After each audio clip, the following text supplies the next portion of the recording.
नमस्कार दोस्तों, मैं हूं अजय त्रिपाठी। माधवी क्लासेस में आपका हार्दिक स्वागत है। हम हिमालय के बारे में अध्ययन कर रहे थे। हिमालय की हमने उत्पत्ति देख ली। हिमालय की उत्पत्ति में दो सिद्धांत हमने देखे। एक था कोवर महोदय का भूसंनिधि सिद्धांत, दूसरा था हरि एस महोदय का प्लेट विवर्तनीय सिद्धांत। उस सिद्धांतों के द्वारा हमने हिमालय की उत्पत्ति के बारे में पढ़ लिया है। अब आगे हम पढ़ते हैं हिमालय के अवस्थिति एवं विस्तार। हिमालय का अवस्थिति कहाँ पे है और कौन कौन सी पर्वत श्रेणियां हिमालय पे अवस्थित हैं। तो जो हिमालय अवस्थित है भारत के उत्तर पूर्वी क्षेत्र में अवस्थित है। हिमालय का विस्तार यहाँ पे नंगा पर्वत पड़ता है।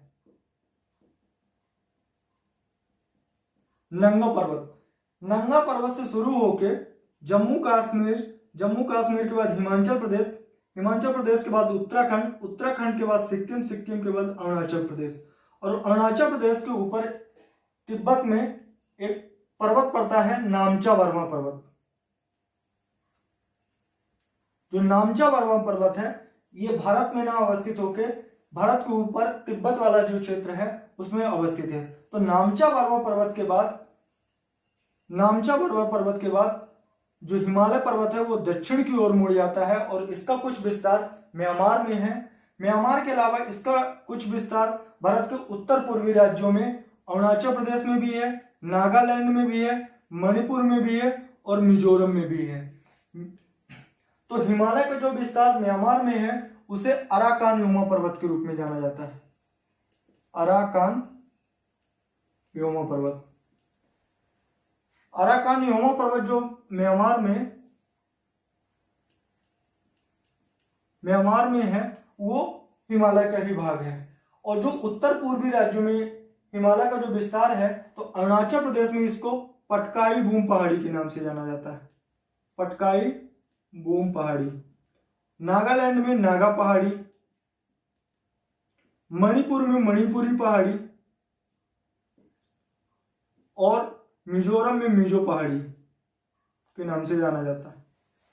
यानी जो अरुणाचल प्रदेश की पटकाई बूम पहाड़ी है, नागालैंड की नागा पहाड़ी है, मणिपुर की मणिपुरी पहाड़ी है और मिजोरम की मिजो पहाड़ियां है, ये हिमालय पर्वत का ही विस्तार है। तो हिमालय पर्वत भारत के उत्तर पूर्व में अवस्थित है, जो पश्चिम में नंगा पर्वत से शुरू होकर पूर्व में नामचा वर्मा पर्वत तक है। और नंगा पर्वत के बाद हिमालय पर्वत दक्षिण की ओर मुड़ जाता है और पाकिस्तान में से यहाँ पे नंगा पर्वत के बाद पाकिस्तान का क्षेत्र चालू होता था। जब दक्षिण की ओर मुड़ता है तो ये पाकिस्तान वाले क्षेत्र में इसे सुलेमान पर्वत के नाम से जानते हैं। सुलेमान पर्वत, जो पाकिस्तान का सुलेमान पर्वत है वो हिमालय का ही भाग है पाकिस्तान में। इसका कुछ विस्तार अफगानिस्तान में है, तो अफगानिस्तान में इसे हिंदू कुश पर्वत के नाम से जानते हैं। अफगानिस्तान में हिंदू कुश पर्वत के नाम से जानते हैं। यानी अफगानिस्तान का हिंदू कुश पर्वत, पाकिस्तान का सुलेमान पर्वत ये भी हिमालय का भाग है, और जो म्यांमार का अराकान योमा पर्वत है ये भी हिमालय का भाग है। और जो अरुणाचल प्रदेश की पटकाई बूम, नागालैंड की नागा पहाड़ी, मणिपुर की मणिपुर पहाड़ी और मिजोरम की मिजो पहाड़ियां हैं, ये भी हिमालय का ही विस्तार है। अब हम बात करते हैं हिमालय को कितने समांतर श्रेणियों में विभाजित किया गया है। तो हिमालय को 4 समांतर श्रेणियों में विभाजित किया गया है। वो 4 श्रेणियां कौन सी हैं उनके बारे में हम देख लेते हैं। तो 4 समांतर श्रेणी में पहली श्रेणी है ट्रांस हिमालय। ट्रांस हिमालय को पार हिमालय भी कहते हैं। दूसरी श्रेणी कौन सी है? तो दूसरी श्रेणी है महान हिमालय, उसी को बृहद हिमालय कहते हैं, उसी को हिमाद्री भी कहते हैं। तो दूसरी है महान, इसको बृहद भी कहते हैं और इसी को हिमाद्री भी कहते हैं।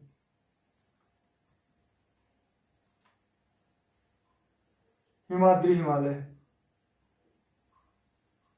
तीसरी श्रेणी कौन सी है? तो तीसरी श्रेणी जो है वो कौन सी है? तीसरी श्रेणी है लघु हिमालय।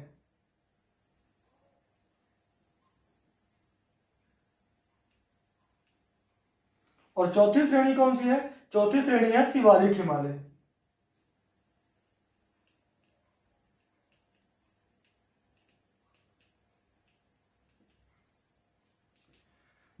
नीचे की ये 3 हिमालय हैं, महान हिमालय, लघु हिमालय, शिवालिक हिमालय, इनको हिमालय माना जाता है। जो ट्रांस हिमालय है इसको हिमालय का भाग नहीं माना जाता। ट्रांस हिमालय का जो उत्पत्ति हुई है वो ये वाले हिमालय के भाग से पहले हुई है, यानी ट्रांस हिमालय, महान हिमालय, लघु हिमालय और शिवालिक हिमालय से प्राचीन हिमालय है। जो ट्रांस हिमालय है वो यूरेशियन प्लेट का भाग है, और जो ये वाला हिमालय है, महान हिमालय, लघु हिमालय और शिवालिक हिमालय, ये तैतीस सागर से निकले हुए अवसादों के परिणाम स्वरूप इसका उत्थान हुआ है। अब ट्रांस हिमालय और महान हिमालय, लघु हिमालय, शिवालिक हिमालय का हम क्षेत्र देख लेते हैं। तो जो ट्रांस हिमालय है वो लद्दाख और जम्मू कश्मीर, जो पहले जो जम्मू कश्मीर राज्य हुआ करता था उसको अब केंद्र शासित प्रदेश बना दिया गया है। तो लद्दाख और तिब्बत वाले क्षेत्र में 3 श्रेणियों में फैला हुआ है। इसके बाद आता है महान हिमालय। ये जो क्षेत्र बनाया गया है ये महान हिमालय का है। महान हिमालय के बाद यहाँ पे आता है कुछ ऐसे लघु हिमालय। लघु हिमालय के बाद यहाँ पे ये क्षेत्र है शिवालिक हिमालय का। ये क्षेत्र है शिवालिक हिमालय का। अब हम बात करते हैं ट्रांस हिमालय महान हिमालय से किसके द्वारा अलग होता है, उसको भी हम देख लेते हैं।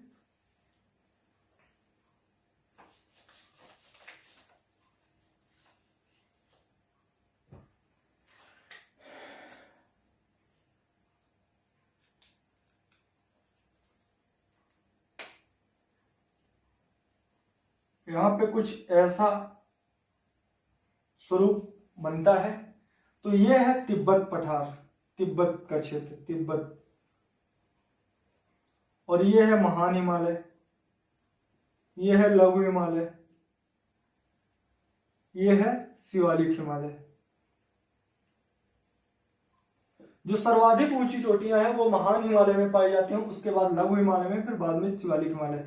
शिवालिक हिमालय के बाद मैदानी क्षेत्र प्रारंभ हो जाते हैं। ये है मैदानी क्षेत्र। जो ट्रांस हिमालय है वो तिब्बत वाले क्षेत्र में अवस्थित है। यहाँ पे है ट्रांस हिमालय।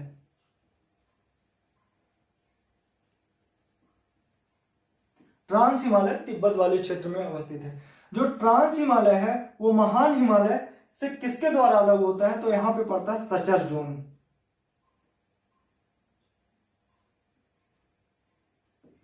और महान हिमालय लघु हिमालय से किसके द्वारा अलग होता है, तो ये है मेन सेंट्रल थ्रस्ट।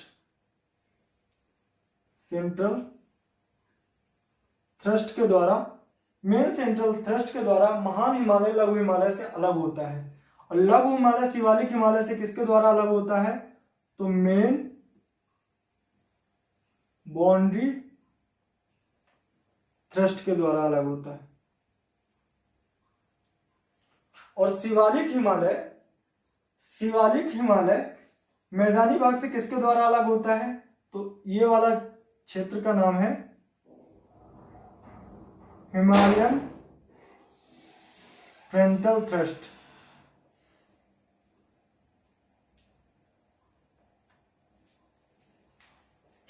तो अब आपसे क्वेश्चन कैसे पूछा जा सकता है, तो आपसे क्वेश्चन ऐसे पूछा जा सकता है कि ट्रांस हिमालय महान हिमालय से किसके द्वारा अलग होता है, तो सचर जोन के द्वारा ट्रांस हिमालय महान हिमालय से अलग होता है। ऐसे ही महान हिमालय लघु हिमालय से कैसे अलग होता है, तो मेन सेंट्रल थ्रस्ट के द्वारा अलग होता है। लघु हिमालय शिवालिक हिमालय से किसके द्वारा अलग होता है, तो मेन बाउंड्री थ्रस्ट के द्वारा अलग होता है। ऐसे ही आपसे क्वेश्चन पूछा जा सकता है कि शिवालिक हिमालय मैदानी भाग से किसके द्वारा अलग होता है, तो हिमालयन फ्रंटल थ्रस्ट के द्वारा अलग होता है। अब हम बात करेंगे ट्रांस हिमालय के बारे में।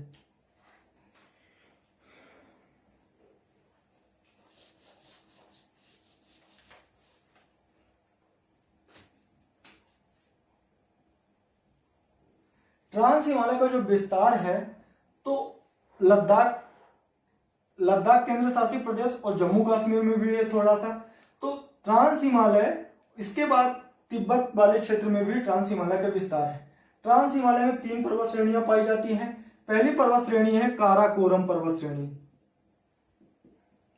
काराकोरम पर्वत श्रेणी। जो काराकोरम पर्वत श्रेणी है वो भारत की सबसे उत्तरी पर्वत श्रेणी है। कौन सी? काराकोरम पर्वत श्रेणी। काराकोरम पर्वत श्रेणी के दक्षिण में कौन सी पर्वत श्रेणी पड़ती है? तो लद्दाख श्रेणी पड़ती है। लद्दाख श्रेणी के दक्षिण में है जास्कर श्रेणी। ये तीनों श्रेणियां ट्रांस हिमालय के भाग हैं। तो काराकोरम पर्वत श्रेणी पे यहाँ पे K2 अवस्थित है। K2 जो भारत का सबसे ऊंचा पर्वत शिखर है। K2 का दूसरा नाम है गॉडविन ऑस्टिन।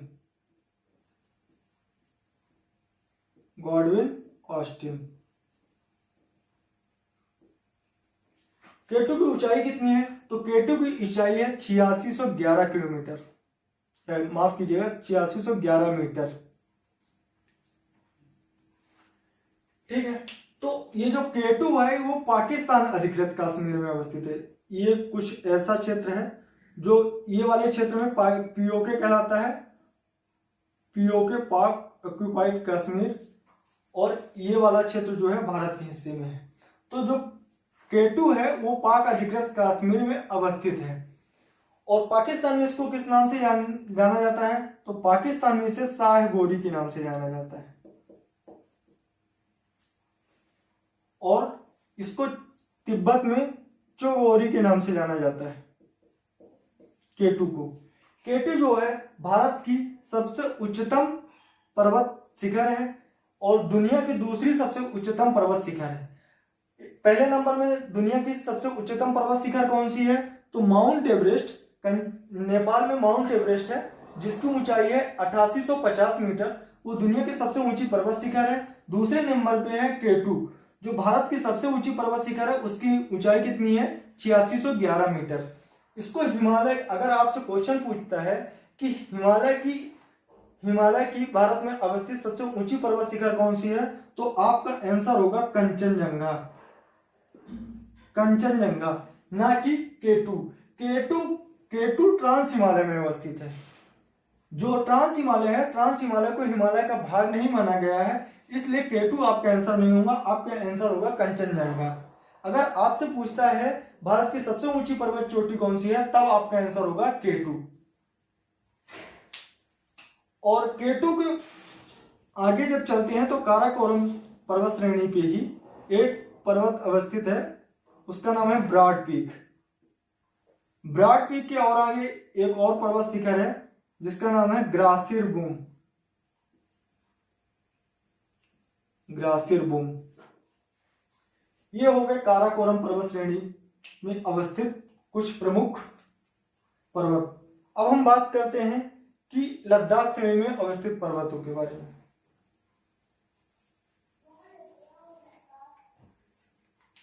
लद्दाख श्रेणी पे यहाँ पे है राकापोसी शिखर। राकापोसी की ऊंचाई कितनी है? तो राकापोसी की ऊंचाई है 7788 मीटर। ये दुनिया का सर्वाधिक तीव्र ढाल वाला पर्वत शिखर है। सर्वाधिक तीव्र ढाल। पर्वत की आकृति जो होती है कुछ इस प्रकार की होती है। जिसका शीर्ष नुकीला होता है उसे हम पर्वत कहते हैं। अगर इसका शीर्ष समतल हो जाए तब हम उसको पठार कहते हैं। लेकिन जो राकापोसी पर्वत शिखर है उसका आकृति कुछ इस प्रकार है। राकापोसी की आकृति कुछ इस प्रकार है। इसका जो ढाल है वो सर्वाधिक, और इसकी ऊंचाई ज्यादा होने के कारण ये वर्ष भर हिम आच्छादित रहता है। और हिम आच्छादित होने के कारण इसमें जब सूर्य का प्रकाश या लाइट पड़ती है तो इसमें चमक उत्पन्न होती है, जिसके कारण इसको शाइनिंग बाल कहते हैं। शाइनिंग बाल के नाम से भी जाना जाता है। इसका जो ढाल है तीव्र ढलान होने के कारण ये दीवार के रूप में दिखाई देता है। इस कारण से इसे, और वर्ष भर हिम से आच्छादित रहता है, बर्फ से ढका रहता है, इसलिए इसे शाइनिंग बाल के नाम से जाना जाता है।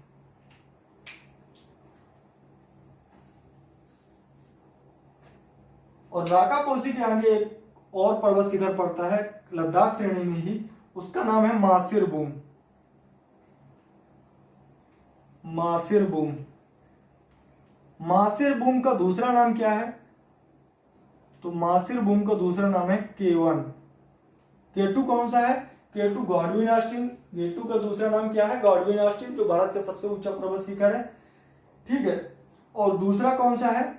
K1 कौन सा है? लद्दाख। तो K2 काराकोरम श्रेणी में अवस्थित है और K1 कहाँ पे है? K1 है जिसका दूसरा नाम है मासिर बूम है, वो लद्दाख श्रेणी में अवस्थित है।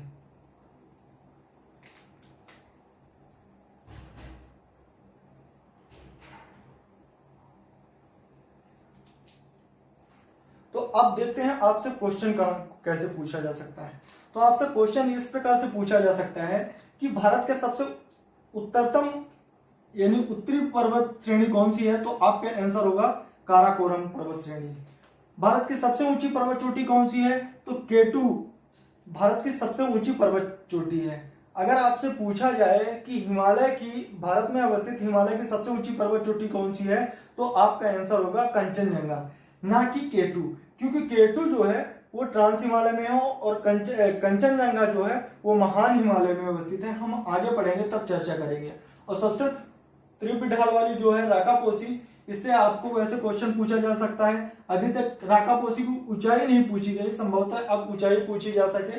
तो राकापोसी की ऊंचाई है 7788 मीटर। ये सर्वाधिक तीव्र ढाल वाला पर्वत है और इसको शाइनिंग बाल के नाम से जाना जाता है। यह लद्दाख श्रेणी में अवस्थित है। ठीक है, इस प्रकार से आपसे क्वेश्चन पूछे जा सकते हैं ट्रांस हिमालय से। और क्या क्वेश्चन पूछा जा सकता है? तो आपसे क्वेश्चन इस प्रकार से पूछा जा सकता है, इनमें से कौन सी पर्वत श्रेणी ट्रांस हिमालय का भाग नहीं है? आपको आंसर में दे दिया जाएगा काराकोरम, बी में दे दिया जाएगा आपको लद्दाख, सी में दे दिया जाएगा आपको पीर पंजाल और डी में दे दिया जाएगा जास्कर। तो जो पीर पंजाल है वो ट्रांस हिमालय की पर्वत श्रेणी नहीं है। काराकोरम, लद्दाख और जास्कर तीन ही पर्वत श्रेणियां जो है वो ट्रांस हिमालय के अंतर्गत आती हैं। अब ट्रांस हिमालय में कुछ दर्रे अवस्थित है, उनके बारे में भी हम चर्चा कर लेते हैं। कौन कौन सा दर्रा है?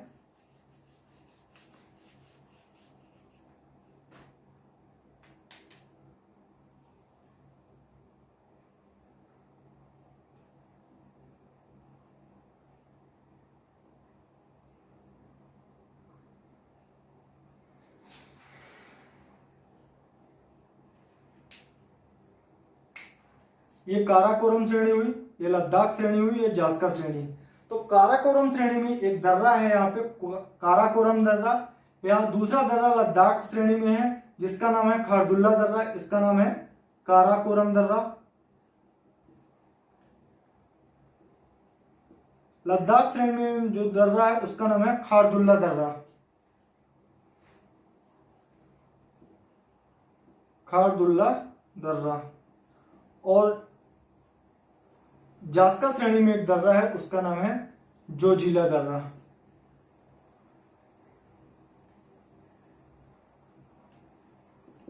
ये तीन प्रमुख दर्रे हैं जो ट्रांस हिमालय में अवस्थित हैं।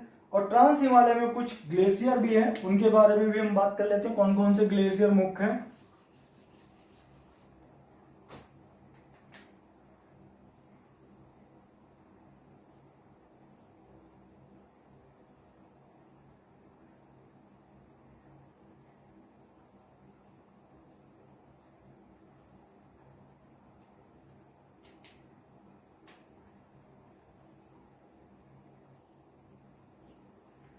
तो ट्रांस हिमालय के ग्लेशियरों में यहाँ पे पड़ता है बतूरा ग्लेशियर। बतूरा के बाद उसके बाद यहाँ पे पड़ता है हिस्पर। हिस्पर के बाद यहाँ पे पड़ता है चेमोलुंगमा।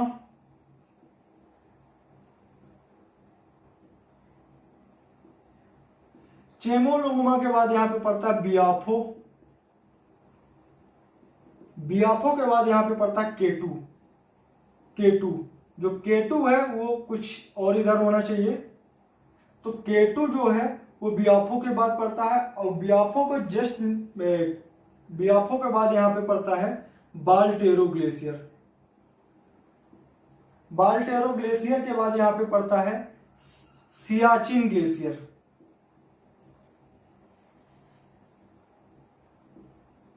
सियाचिन ग्लेशियर जो है वो क्षेत्रफल की दृष्टि से सबसे बड़ा ग्लेशियर है। और यहां पे एक ग्लेशियर पड़ता है, उसका नाम है सिसाइमी ग्लेशियर।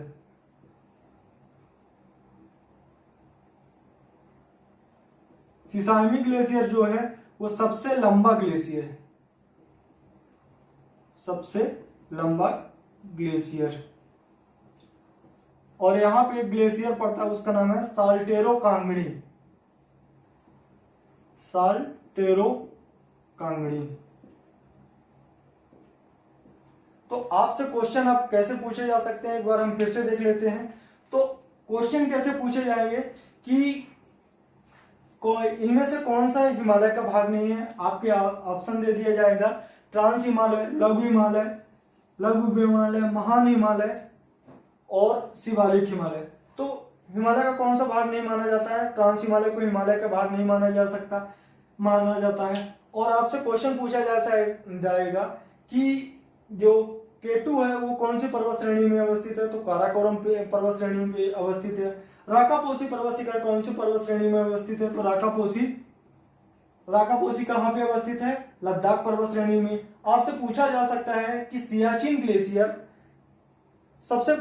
ऐसा क्वेश्चन पूछा जाए सबसे बड़ा ग्लेशियर कौन सा है? तो सबसे बड़ा ग्लेशियर है सियाचिन ग्लेशियर। आपसे क्वेश्चन पूछा जा सकता है सबसे लंबा ग्लेशियर कौन सा है? तो सबसे लंबा ग्लेशियर है सिसाइमी ग्लेशियर। ये हुए भारत का ट्रांस हिमालय। अब अगले वीडियो में हम महान हिमालय, लघु हिमालय और शिवालिक हिमालय के बारे में चर्चा करेंगे। धन्यवाद।